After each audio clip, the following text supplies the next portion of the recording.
கவி அரங்கம் என்பதால் அதிகமாக நாங்கள் பேசாமல் நாங்கள் கவிதையிலேயே பேசுவோம் என்று சொல்லி முதலாவதாக இந்த அருமையான அரங்கிற்கு என்னை அழைத்து கவி தலைமையாக இந்த நிகழ்ச்சியையும் தொகுத்து வழங்கும் பொறுப்பினை வழங்கிய வரவேற்பினை கொடுத்த பிரபு அவர்களுக்கு என்னுடைய அன்பும் நன்றியும், நண்பர் இளமாறன் அவர்களுக்கும் திணை அமெரிக்க தோழமைகளுக்கும் என் நெஞ்சார்ந்த நன்றிகளை தெரிவித்துக் கொள்கிறேன்.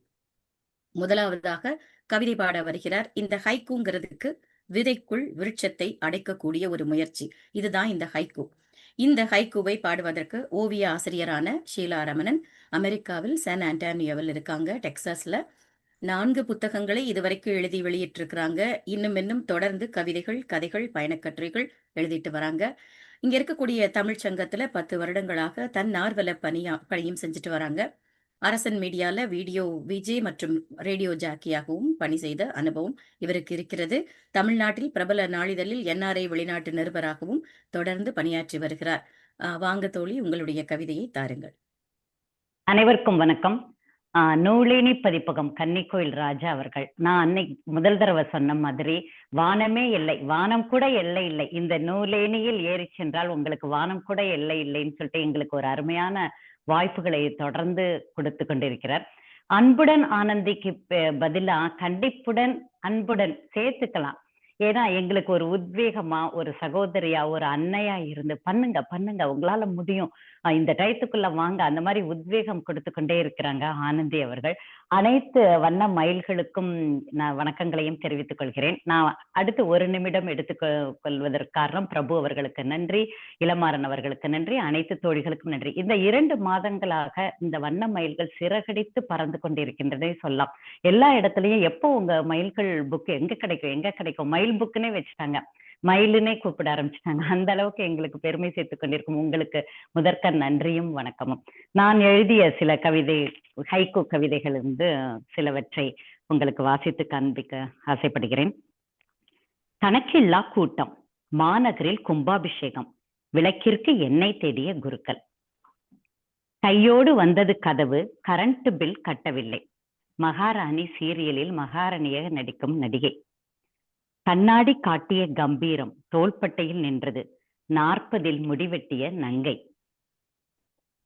தங்க கலச கோபுர வீடுகளில் வவ்வால்கள், திக் திக் திகழ்படம் கூச்செறியும் காட்சிகள், துணைக்கோ டியூப்லைட், கையெல்லாம் களிமண், பசி மயக்கத்தில் தொழிலாளி, சிரித்தார் லாஃபிங் புத்தா.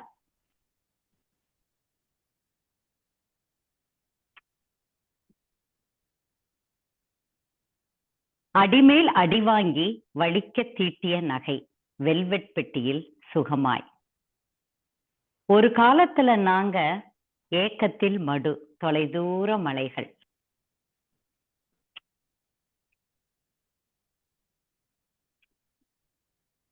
நெய்சோறும் அவியலும் தோழியிடம் மனத்தது, ஏக்கத்தில் விடுதி பெண், ஊட்டி களைத்து ஓய்ந்த பின் கிடைத்தது பால்வாடியில் வேலை, பள்ளி பேருந்தில் பசியுடன் இறங்கிய குழந்தை கேட்டது, பூனை பால் குடித்ததா?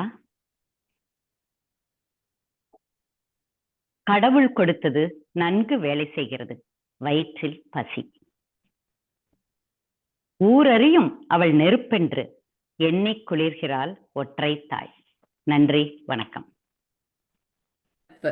மிகச்சிறப்பு தோழி, ரொம்ப அருமையாக உங்களுடைய கவிதைகள் 10, ஏன்னா நம்ம 24 கவிதைகள்ல இருந்து உங்களுக்கு பிடித்த, ஒரு தாய்க்கு தான் பெற்ற குழந்தைகள்ல எல்லா குழந்தையுமே சிறப்பான குழந்தை தான், அதுல உனக்கு எந்த குழந்தை பிடிக்கும்னு கேட்டா எவ்வளவு கஷ்டமா இருக்குமோ, அது மாதிரி உங்களுக்கு பிடித்த 10 கவிதைகளை வாசியுங்கள் என்று சொல்வது. அதிலும் சிறப்பான கவிதைகள் 10 எடுத்து நீங்க அழகாக வாசித்து கொடுத்தமைக்கு உங்களுக்கு என்னுடைய நெஞ்சார்ந்த வாழ்த்துக்கள். ஏன்னா ஒரு ஹைக்கூவினுடைய சிறப்பே 2 வரிகளை சொல்லிக் கொண்டிருக்கும் பொழுதே 3வது வரியில் என்னவாக இருக்கும்னு கேட்பவர்களையும் வாசிப்பவர்களையும் யோசிக்க தூண்ட வேண்டும். அந்த பணியை சிறப்பாக செய்திருக்கும் தங்களுக்கு என்னுடைய அன்பான வாழ்த்துக்கள். குறிப்பாக அந்த நகைப்பட்டி அடி மிதியெல்லாம் வாங்கிட்டு கடைசியில வெல்வெட் பெட்டியில ஜம்முன்னு உட்கார்ந்துருக்கு அப்படின்னு சொன்னதெல்லாம் ரொம்ப சிறப்பு. நன்றி, வாழ்த்துக்கள். நன்றி. நன்றிங்க.